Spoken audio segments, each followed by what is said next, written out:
దేవుని పరిశుద్ధ నామమునకు ఘనత మహిమ ప్రభావములు కలుగును గాక. మరొకసారి ఈ అనుదిన బైబిల్ ధ్యానములకు మీ అందరినీ మన రక్షకుడు ప్రభువైన యేసు క్రీస్తుల వారి పరిశుద్ధ నామములో ప్రేమతో ఆహ్వానిస్తున్నాను. ప్రియులారా, దేవుని మహాకృపను బట్టి 2024వ సంవత్సరము క్రిస్మస్ ఋతువులోనికి మనం ప్రవేశించాం. మరి అడ్వెంట్ సీజన్గా మనము జ్ఞాపకం చేసుకుని జరుపుకునేటటువంటి ఈ యొక్క క్రిస్మస్ సీజన్, మరి దేవుని మహాకృపను బట్టి ఈ క్రిస్మస్ సీజన్లో మరి క్రీస్తు ప్రభుల వారి జన్మమును గురించి, క్రీస్తు ప్రభుల వారి రాకడను గురించినటువంటి మరి ధ్యానములను ధ్యానించుకుందాం, మొదలు పెట్టుకుందాం. పిల్లరా, మరి పరిశుద్ధాత్మ దేవుడు ఈ యొక్క క్రిస్మస్ మాసమంతట్లో మీ గృహములలో దేవుని సమాధానము, యేసు క్రీస్తు ప్రభుల వారు అనుగ్రహించే శాంతి, సమాధానము, మరి కృపాక్షేమములు మీ కుటుంబాల్లో దయచేయాలని ప్రార్థిస్తూ ఈ క్రిస్మస్ ధ్యానములను ప్రారంభించుకుందాం. ఈ క్రిస్మస్ సీజన్ అంతటికి కారణము మన క్రీస్తు ప్రభుల వారే. Jesus is the reason for this season. దేవుని నామానికే మహిమ కలుగును గాక. ఈ దిన బైబిల్ ధ్యానము యోహాను సువార్త 3వ అధ్యాయం 16వ వచనము.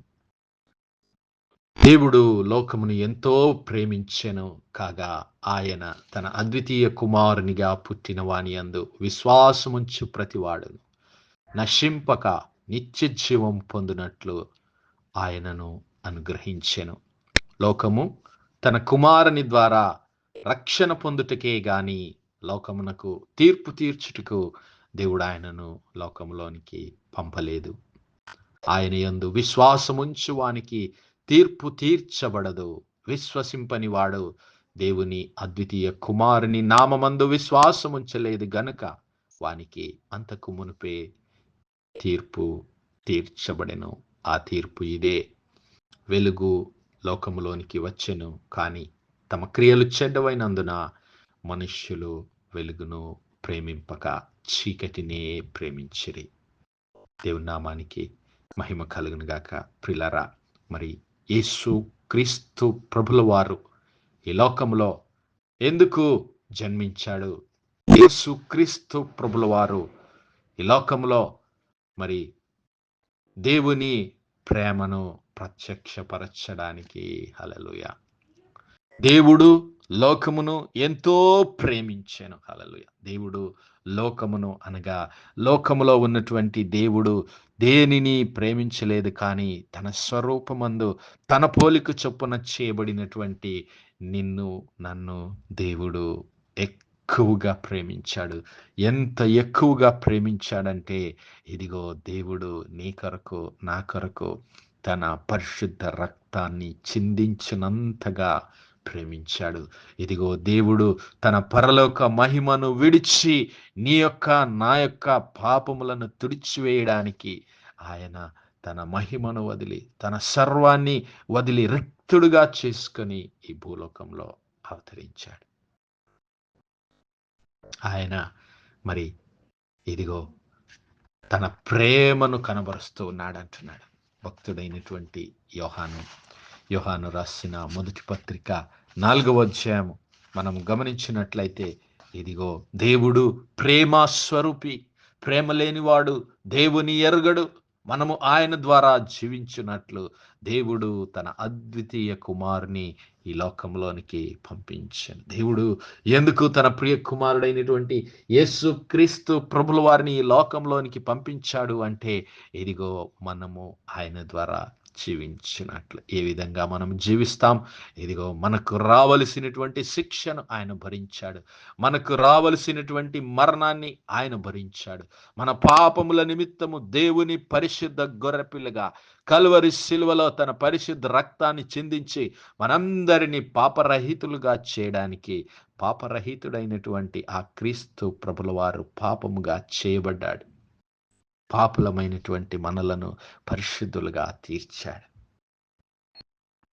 అందుకే ఆయన ఈ భూలోకంలో అవతరించాడు. ఇదిగో నీవు నేను దీని వలన అనగా ఇదిగో నీవు నేను దేవుడు తన ప్రియ కుమారుడైనటువంటి క్రీస్తు ప్రభుల వారి ద్వారా జీవించాలని, నిత్య జీవంలోనికి నడిపించబడాలని దేవుడు తన అద్వితీయ కుమారుని ఈ లోకంలోనికి పంపించాడు. దీని వలన దేవుడు మన యందుంచిన ప్రేమ ప్రత్యక్షపరచబడెను. హల్లెలూయా. మనము దేవుని ప్రేమించితిమని కాదు, దేవుడు తానే మనలను ప్రేమించి మన పాపములకు ప్రాయశ్చిత్తమై ఉండుటకు తన కుమారుని పంపెను. ఇందులో దేవుని ప్రేమ ఉన్నది. హల్లెలూయా.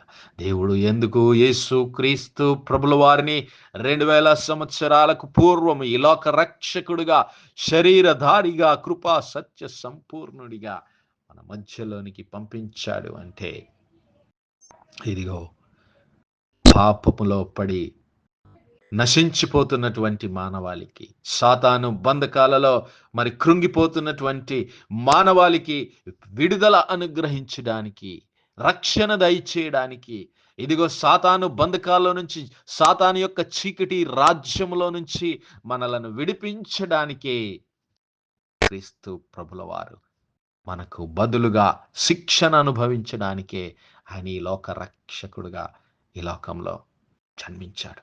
మరి అలనాడు ఇశ్రాయేలు ప్రజలతో దేవుడు మాట్లాడాడు. ఆ ఇశ్రాయేలు ప్రజల మూలుగులను, ఆ ఇశ్రాయేలు ప్రజల బాధలను దేవుడు విని తన దాసుడైనటువంటి మోషే ద్వారా మరి ఇశ్రాయేలు ప్రజలను దేవుడు విడిపించాడు. మనందరం ఆ విషయాలు చదువుకుంటాం. నిర్గమాకాండము 3వ అధ్యాయంలో మనం ఆ విషయాలన్నిటినీ చూడగలుగుతాం. నిర్గమాకాండం 3వ అధ్యాయం 7వ వచనంలో మోషేతో మరియు యెహోవా ఇట్లనెను, నేను ఐగుప్తులో ఉన్న నా ప్రజల బాధను నిశ్చయముగా చూచితిని. హల్లెలూయా. ఐగుప్తులో ఉన్నటువంటి నా ప్రజల బాధను నిశ్చయముగా నేను చూచితిని. మరి దేవుడు కేవలము ఆ ఐగుప్తులో బాధపడుతున్నటువంటి ఆ ఇశ్రాయేలు ప్రజలకు మాత్రమే దేవుడా? మనకు దేవుడు కాడా? నీకు నాకు దేవుడు కాడా? మరి ఆ ఇశ్రాయేలు ప్రజలను రక్షించడానికే ఆయన దేవుడైతే మరి మనలను ఎవరు రక్షిస్తారు? ప్రియులారా, దేవుడు పక్షపాతి కాదు. దేవుడు పక్షపాతి కాదు.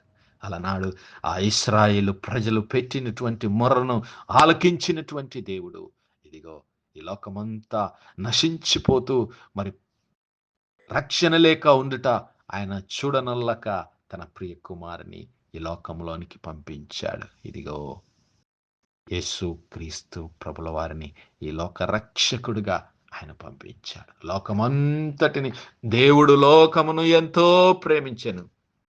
దేవుడు ఇశ్రాయేలు ప్రజలను ఎంతో ప్రేమించనని అక్కడ రాయబడలేదు పిల్లరా. దేవుడు ఇశ్రాయేలు ప్రజలను ఆయన ప్రేమించాడు, తన స్వాస్థ్యముగా పిలుచుకున్నాడు. అయినప్పటికీ దేవుడు లోకమంతటిని అనగా ఈ లోకంలో ఉన్న తన సృష్టిని అంతటిని అనగా నిన్ను నన్ను ఆయన సమానముగా ప్రేమిస్తూ ఉన్నాడు.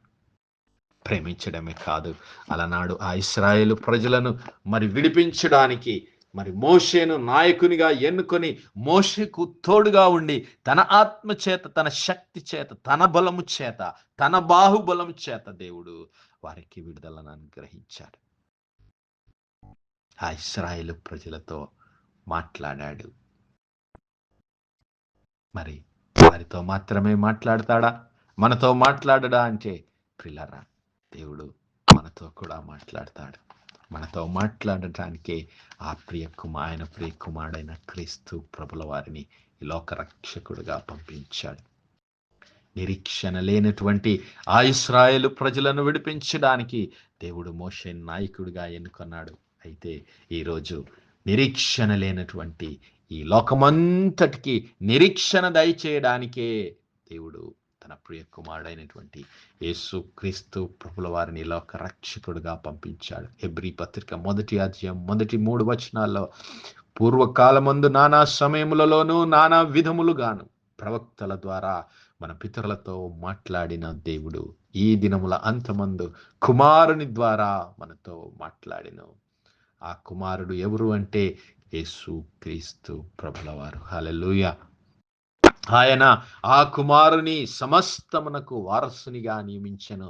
ఆయన ద్వారా ప్రపంచములను నిర్మించెను. ఆయన అనగా యేసు క్రీస్తు ప్రభుల వారు దేవుని మహిమ యొక్క తేజస్సు. హల్లెలూయా. దేవుని మహిమ. యేసు క్రీస్తు ప్రభుల వారు ఎవరు అంటే ఆయన దేవుని మహిమ యొక్క తేజస్సు. He is the brightness of the glory of God. That glory of God is revealed to us in Jesus Christ. ఆ క్రీస్తు ప్రభుల వారి యందు దేవుని మహిమ మనకు ప్రత్యక్షపరచబడ్డది. ఆ దేవుని మహిమ యొక్క తేజస్సును, ఆయన తత్వము యొక్క మూర్తిమంతము. హల్లెలూయా.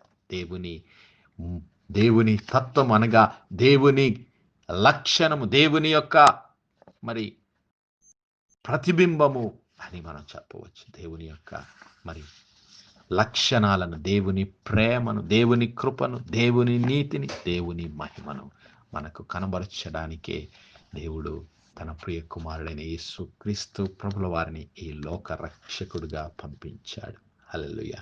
ఇదిగో దేవుడు తన కుమారుని, లోకము తన కుమారుని ద్వారా రక్షణ పొందుటకే కానీ శిక్షించడానికి కాదు, రక్షించడానికే ఆయనని లోక రక్షకుడుగా పంపించాడు. అయితే లోకము ఆయనను అంగీకరించలేదు.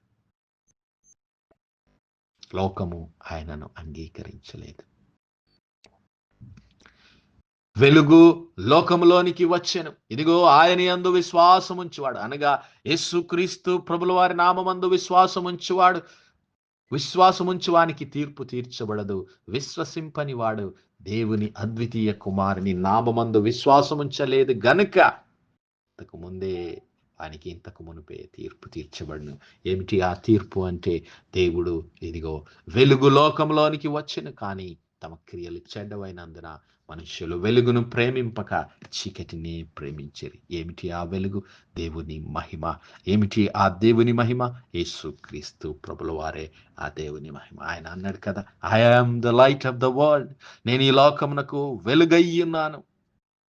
నన్ను వెంబడించువాడు నిత్య జీవములో వెలుగులోనికి నడిపించబడతాడు, మరణంలో నుండి జీవంలోనికి దాటించబడతాడని చెప్పినటువంటి ఆ క్రీస్తు ప్రభుల వారిని అంగీకరించక మరి ప్రజలు, ఈ లోకము ఆయనను వెంబడించక చీకటిలోనే ఉండిపోయింది. అయితే ప్రియులారా, ఈ లోకమంతటిని దేవుడు ప్రేమిస్తున్నాడు. నిన్ను నన్ను ఈ లోకమంతటిని రక్షించడానికే దేవుని ప్రేమను, దేవుని మహిమను, దేవుని కృపను, దేవుని లక్షణములను మనకు ప్రకటించడానికి, ప్రత్యక్షపరచడానికి క్రీస్తు ప్రభుల వారు ఈ లోక రక్షకుడుగా అవతరించాడు. మరి ఆయన రక్షణలో, ఆయన కృపలో, ఆయన ప్రేమలో, ఆయన మహిమలో పాలిభాగస్థులం అవుదాం. అట్టి కృప, అట్టి ధన్యత, అట్టి సంతోషము, అట్టి సమాధానం దేవుడు మనందరి జీవితాల్లో దయచేయను గాక. ఆమేన్. ప్రార్థించుకుందాం. హల్లెలూయా, హల్లెలూయా, హల్లెలూయా, హల్లెలూయా. స్తోత్రం, స్తోత్రం, స్తోత్రం, స్తోత్రములు తండ్రి. అత్యంత కృపాభరితుడువు, అత్యున్నత సింహాసనంపై ఆసీనుడైన మా ప్రియ పరలోకపు తండ్రి, జీవం కలిగిన మా దేవ, సైన్యములకు అధిపతి వగు మా యెహోవా తండ్రి, కృపా కనికరములు గల మా ప్రభువా, సూర్యోదయం మొదలుకొని ఇంత మటుకు మా తండ్రి మీ చల్లనెక్కల నీడను భద్రపరిచి అయా మరొకసారి మీ ప్రియ కుమారుడు మా ప్రభువైన యేసు క్రీస్తుల వారి ప్రశస్త పరిశుద్ధ నామములో మీ కృపా సన్నిధానంలో ప్రార్థించడానికి సజీవ లెక్కలో మమ్మల్ని లెక్కించిన కృప కొరకు మీకు వందనాలు, స్తుతులు, స్తోత్రాలయ్యా. దినమెల్లా మీ యొక్క పరిశుద్ధాత్మ సహాయం, నడిపింపు, ఆదరణ మాకు అనుగ్రహించిన దేవా మీకే స్తుతులు, స్తోత్రాలు తండ్రి. అవును మా ప్రభువా, మీ యొక్క మహిమను, మీ యొక్క మూర్తిమంతమును, మీ యొక్క తత్వమును, మీ యొక్క ప్రేమను మాకు బయలుపరచడానికి ఈ లోక రక్షకుడుగా మీ ప్రియ కుమారుడైనటువంటి యేసు క్రీస్తు ప్రభుల వారిని మా కొరకు మీరు పంపించారయ్యా. మరి ఆ క్రీస్తు ప్రభుల వారి ప్రేమను మేము పొందుకొని ఆయన మహిమలో మేము పాలిభాగస్థులమై కృప మాలో ప్రతి ఒక్కరికి దయచేయమని వేడుకుంటున్నాం దేవా. ఈ వర్తమానాలు వినిచున్న మా ప్రియ బిడ్డల కుటుంబాలన్నిటిలో మీ క్రిస్మస్ అనగా మీ యేసు క్రీస్తు ప్రభుల వారి మహిమ, కృప, ప్రేమ, శాంతి, సమాధానములతో నింపి నిరాకడ కొరకు మమ్మల్ని అందరినీ సిద్ధపరచమని మహిమ, ఘనత, ప్రభావాలు మీ నామానికే చెల్లిస్తూ మా ప్రభును, మీ ప్రియ కుమారుడు, మా రక్షకుడైన యేసయ్య పరిశుద్ధ నామములో అడిగి వేడుకుంటున్నాం మా పరమ తండ్రి. ఆమేన్, ఆమేన్, ఆమేన్. God bless you all. Praise the Lord. Shalom.